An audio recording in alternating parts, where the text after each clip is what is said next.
Welcome to the Three Martini Lunch. Grab a stool next to Greg Columbus of Radio America and Jim Garrity of National Review. Three martinis coming up. Really glad you're with us for the Tuesday edition of the Three Martini Lunch. We had a lot of good martinis last week, so you know how the news cycle balances these things out. No good martinis today, but we got a couple of bad ones and a crazy one. And Jim, this was a unique week, just real briefly on the NFL front for us. Both of our teams played in prime time and not on Sunday. We were kind of the bookends to the weekend, and unfortunately we got familiar results. But nonetheless, the season goes on. It's November. I'm not sure there's much to hope for in terms of January, but anyway, the Bears at least put points on the board last night. Don't act like we're in the same boat. You had your rookie quarterback come back from a pretty significant deficit. He looked good. Took the Pittsburgh Steelers in their home stadium down to the wire. We were down 30-something to 10. And we couldn't even keep our Wilson's out and Mike White was out. We're down to Josh Johnson. No. Our teams are not in the same situation. Don't try to make me feel better that way. All right, fine. The Bears have a bright future. Might not be this season, but if they can ever get an offensive line, things could definitely help. A lot of dumb penalties last night, but that's for a whole other conversation. Let's get to our really bad martinis. Our good martini yesterday, of course, was the Fifth Circuit Court of Appeals saying over the weekend, pause this employer vaccine mandate for all these businesses for more than 100 employees that OSHA has finally rolled out that Biden demanded a number of weeks ago. And so the White House has basically said, no, we're not going to pause at all. In fact, the headline over at CNBC is, White House tells businesses to proceed with vaccine mandate despite court-ordered pause. Now, the comment from Deputy Press Secretary Karine Jean-Pierre wasn't quite as dramatic as that, but she's basically telling everybody, the plan hasn't changed. We say do not wait to take actions that will keep your workplace safe. It is important and critical to do, and waiting to get more people vaccinated will lead to more outbreaks and sickness. So this is about keeping people in a workplace safe. And what we're seeing is more businesses and school closures and most lost jobs and keep us stuck in a pandemic that we're trying to end. We do not want that to happen. We're trying to get past this pandemic, and we know the way to do that is to get people vaccinated. So people should not wait. They should continue to go move forward and make sure that they're getting their workplace vaccinated. So kind of difficult to see exactly where she's going with that. I mean, if you're just saying we think you should encourage your employees to get vaccinated, that'd be fine. Mandating your employees to be vaccinated is a thornier issue, but from a private sector perspective, that's a better debate than the government forcing employers to do so. So, Jim, it feels like they're walking a fine line here, because I can imagine that if we saw a headline like this in the previous administration, there'd be a few more concerned people on the left. Yeah, I suppose you could say this is just a case of bad wording from the White House press secretary. Alla Pundit Hot Air was really not all that concerned about it. Basically, he interpreted the remarks as saying, look, regardless of what happens with this mandate and the court fight over it, we still think corporations should go ahead with doing everything they can to get their employees vaccinated. I think it would have been really nice if there had been some sentence in there that said, we will honor the decisions of the judicial branch of the federal government, which wasn't in those comments. There was no, emphasis of, if there's a stay, it doesn't matter if we don't like that circuit court. It doesn't matter if we like that judge. What the judicial branch says, we don't get to pick and choose which orders from the courts we obey. None of that came through in that remark. In that remark, it really came across as this doesn't change anything. And there was that argument from Ron Klain over the weekend that they think the court fight will be settled before the January 4th deadline. And there is but I think this was, I can't help but get the feeling that this is them basically. The Biden administration has this unfortunate tendency of saying what they want to be the case. You can think back to Biden saying, various folks absolutely should be prosecuted for refusing to cooperate with investigators and things like that. The president of the United States is not supposed to run around saying who's supposed to be indicted, because if you do that, because once the government brings that case, they can make the argument this is a political vendetta, things like that. The administration could have said, we're confident this will pass constitutional muster, and we're confident this will be worked out by January 4th, and companies should go ahead and act as if that is going to be back in place by January 4th. But there is currently a stay on this order. And no, it is not guaranteed. And certainly this order from the court indicated they saw some significant constitutional issues here. So this is bad. Maybe it's merely bad wording, or maybe it's kind of a hint that the Biden administration doesn't really feel bound to honor court decisions that it doesn't agree with. Well, they're going to lose subsequent court fights if they don't win this one about being able to levy those massive fines against employers for doing this. But don't forget, this is a president who has a history of unveiling policies he's pretty sure are unconstitutional. Remember his rent moratorium after the Supreme Court specifically said it's time to lift the rent moratorium, but he went through it anyway and he got shot down again. So we might be on a repeat course with this policy. By the way, remember we were supposed to have those terrible, huge number of evictions? Yeah, it didn't happen, did they? Yeah, right. I thought we were supposed to see. Funny how that works out. Oh well. Amazing. Well, you know what else is amazing? Ritual multivitamins. Not only because of the fantastic vitamins that you get inside that multivitamin, but also because you can have peace of mind and confidence knowing what you're putting into your body and what you're not. Ritual's clean, vegan-friendly multivitamin. It's formulated with high-quality nutrients in bioavailable forms your body can actually use. But I'll tell you what's not in there, too. No sugars, GMOs, major allergens, synthetic fillers, artificial colorants, none of that stuff. Not in there. You can have that peace of mind. Plus, the fresh taste and the delayed-release capsule design make taking your vitamins easy. And those are some of the many reasons why I'm glad I take Ritual multivitamins. Ritual is designed with your life stage in mind. They're available for women, men, and teenagers. And Ritual multivitamins are scientifically developed to help support these different life stages. And Ritual makes your healthy habits easy. Your multivitamins are delivered to your door every month with free shipping always. You can start, snooze, or cancel your subscription anytime. And if you don't love Ritual within your first month, they will refund your first order. Get your key nutrients without the BS. Ritual is offering 3 Martini Lunch listeners 10% off during your first 3 months. Visit ritual.com/martini to start your ritual today. Again, ritual.com/martini. All right, Jim, on to our second bad martini now, and this is kind of a double-fisted bad martini. First of all, in case you haven't noticed, it is November. That's why our teams aren't in playoff contention. And so the other thing you're noticing is probably getting a little bit colder, and it's going to get colder, of course, over the next few months. And so that means heating costs, regardless of how you heat your home, whether it's gas, whether it's electric. Some people use heating oil, of course, propane. And the bottom line is that the cost for just about every version of heating is going way, way up. Here is what Good Morning America reported, courtesy of the government's own numbers. The Energy Information Administration putting out winter 2021 numbers for heating, saying propane could jump possibly 54 to 94%. That's nearly double the amount it was last year. Natural gas could be seeing a 30 to 50% increase, and heating oil roughly 43 to 59% more. Massive, massive increases for people who are facing inflation on a number of fronts. And so the dollar gets stretched much, much more, in some cases doubling the price for those different methods of heating. But now President Biden is making things potentially even worse. This is from the Free Beacon, and they report President Joe Biden is weighing whether to shut down the Great Lakes Line 5 pipeline, even as his own energy department expects heating costs this winter to jump by as much as 54%. Politico reported Sunday that the Biden administration is, quote unquote, quietly studying the impact of quashing the pipeline, which connects Superior, Wisconsin and Sarnia, Ontario, and transports natural gas and propane to rural communities across the Great Lakes region.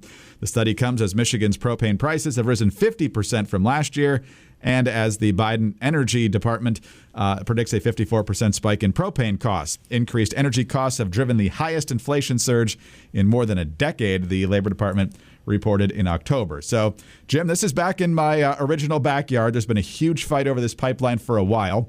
Gretchen Whitmer wants to kill it. She claims that it's an environmental danger going under the straits there at Mackinac between the Upper and Lower Peninsula. The alternative, of course, is trucking this stuff all the way from Wisconsin around Lake Michigan and down to Ontario, which, of course, is going to have a much greater environmental impact. And, of course, it's going to be far more expensive. So just when things are looking really bad, Biden and Whitmer are figuring out a way to make things a whole lot worse. Greg, in addition to this really ominous news regarding energy prices, there was another day of, new inflation numbers came out. The wholesale level, it's rose 8.6% last month from a year to year earlier. It's matching the record that was set in September. More evidence, the AP says, that inflationary pressures are not yet easing. And when you see news like that, my first thought goes to this quote from Biden back in July 19th, not that long ago, but now, July, August, September, October, we're getting into November. The reporter asked Biden about inflation, and Biden responded, "There's nobody suggesting there's unchecked inflation on the way. No serious economist. That's totally different." Well, how long does inflation have to keep going before it's not transitory, as the president insisted? And it's not. It certainly doesn't seem checked right now when you have 2 consecutive record months, and then you see this, home heating prices going up and energy prices going up. Well, everything you buy off the shelf has to get to the store. We've all become very familiar with supply chain issues lately. And so it's got to get there either by rail or oil by pipeline or by truck. All these things require energy. So a normal administration would be looking at this and saying, holy smokes, we're in really big trouble here. Just had bad elections. We can take a victory lap over the infrastructure bill, but man, we got to do everything we can to bring down energy costs for people right now. If people are paying twice as much as they're used to for their home heating oil costs and to fill up their tanks, people are going to be really furiously mad at us. And we're going to have a really terrible midterm, and it's going to be really bad for us. And the Biden administration doesn't do that. They really are kind of walking around acting like everything's fine. And, the president met with the NBA champs last night, and they just kind of sleepwalking through this situation, day after day, week after week. And I think they're just kind of, I don't know if it's because they're Ron Klain and everybody he talks to are in a bubble. I don't know if it's because the people who are in this administration and who most often talk to this administration are wealthy enough so that they don't feel inflation taking a big bite out of it. Maybe they're the kind of people who never look at the energy bills because they're so wealthy. They have somebody to take care of that stuff. It's all on auto pay. They don't worry about that kind of stuff. Maybe I don't, whatever it is, this is not an administration that seems to be freaking out about this. And in fact, as you point out with the potential closure of the pipeline, that would make things worse. And none of them seem to say, you remember we shut down that pipeline first thing in? Remember how we sent these signals that we were, wanted to shut down, on the campaign trail? Biden had said, I want to shut down oil. I want to shut down natural gas. All these companies are polluters and they're bad. And, we're all going to get to renewables, but renewables aren't ready yet.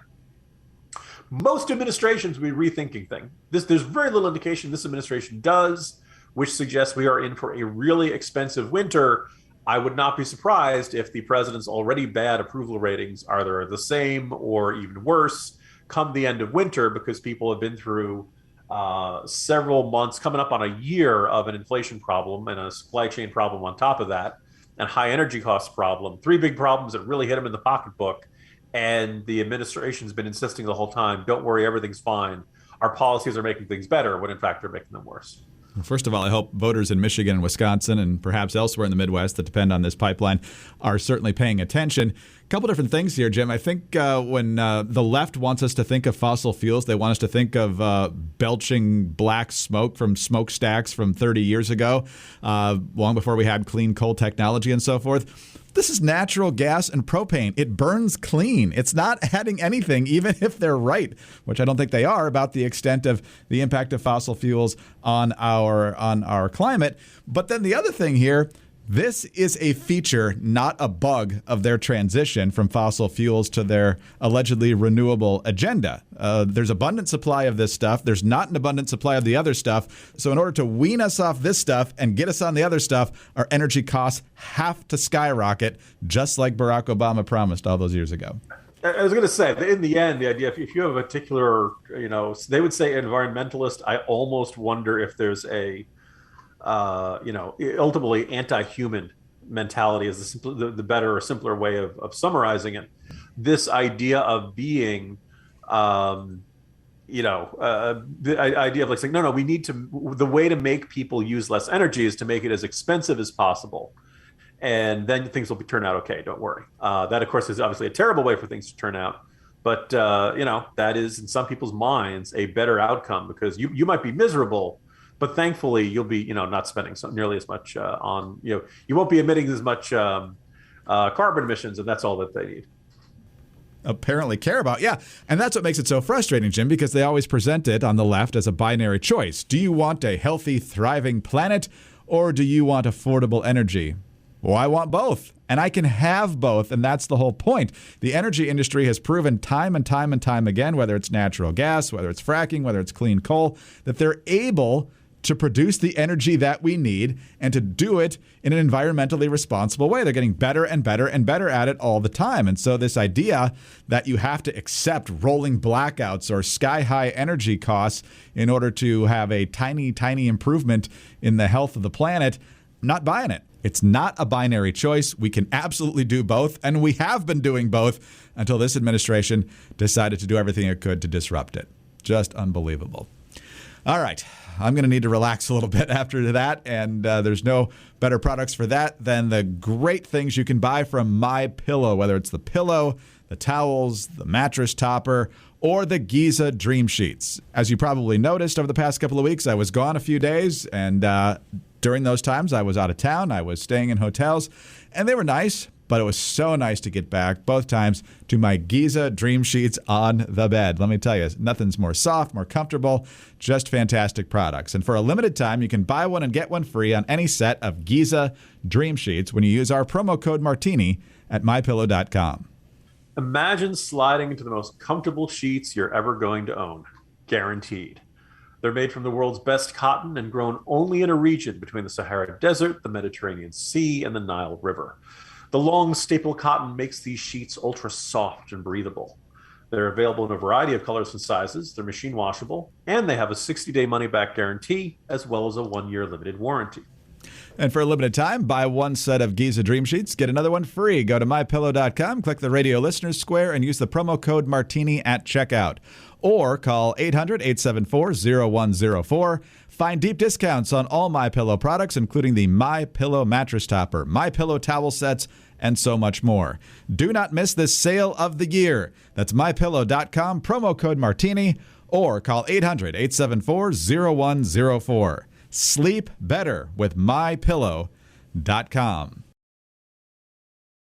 All right, Jim, on to the crazy now, and this is also the lead item in today's Morning Jolt. There's a lot of internet speculation right now. Remember, where's Waldo? Well, it's where's Gavin, as in Gavin Newsom, the governor of California. He hasn't been seen in well over a week now, and all we're hearing is that it's a family issue. And so whenever you don't give details, especially in this age, people are going to try and fill in the details for you. So there are some people who think, well, Gavin Newsom just got his booster, but maybe he got COVID anyway. Boy, would that look terrible for the people wanting the vaccine mandate. Or he had, I think he started with the J&J and then got a Moderna booster, or vice versa, and maybe he had a bad reaction. Some people even think he's got Guillain-Barré syndrome. On and on and on. Lawmakers, staffers won't give any details. So, Jim, it's probably not that dramatic, but it certainly is bizarre that we can't get a simple explanation for what's happening here. Indeed. Now, I should point out that there have been several people who say Gavin Newsom was seen at the wedding of one of the Getty family heiresses this past weekend.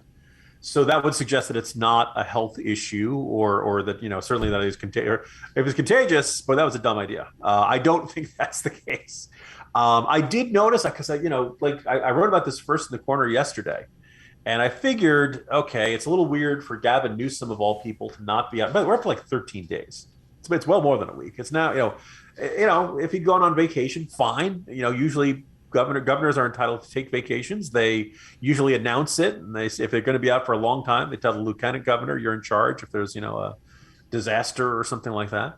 The only explanation we got, family obligation, was the 2-word explanation we'd gotten. Now, God forbid something's wrong with, Gavin Newsom's kids or something like that. Well, God, everybody would be, go take care of what you got to take care of, man. It's just not something. But the fact that there's no explanation seems really weird. And the longer it goes on without any further explanation, I don't want to say the worse it gets, but certainly the more mysterious it gets. And as I said, as you pointed out, if it was a bad reaction to getting a booster shot, well, it'd be unfortunate, but it happens. It's not the worst thing in the world. I did, by the way, look it up. He got a Moderna booster and he got a Johnson & Johnson first shot. And remember, Johnson & Johnson was supposed to be one shot. So I guess it's conceivable that he has an allergy to something that's in the Moderna vaccine, but that's not in the Johnson & Johnson one. It's rare, but it happens. There's no shame in that. I don't understand why anybody would. I don't think hearing that he had an allergic reaction is going to make people say, "Oh, I'm not going to get vaccinated" or something like that. It just, almost any other thing, all the other explanations don't really fit because they wouldn't seem serious enough to warrant it. You don't see a politician for a while. It means they had plastic surgery. Well, Greg, it's California. I'm trying to think of a location where people would be less upset about somebody having plastic surgery or something like that. If you want to say, oh, he's probably in trouble, he got caught in an affair. Well, he's been caught in affairs earlier, and I remind you, he's a Democrat in California. The affairs almost come standard out there. Remember, Newsom just won a recall effort with 61% of the vote. Like, politically, he should be doing fine. So this doesn't make that much sense. Now, word is, in addition to being seen at this, the thing that also set this off was he missed the climate conference in Scotland that apparently he'd been planning to go to for like a year. This was a big deal. So that was really unusual.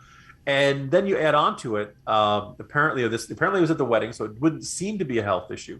He'll be appearing by like a webcast today, according to his office or something, which is, all right, it's proof of life. Good. If you can hold up a recent newspaper or something like a hostage tape, we'll know he's okay. Or but we don't know what the issue, and it just is weird. And I think the aspect that annoys me the most, as I said, there are a lot of legitimate reasons.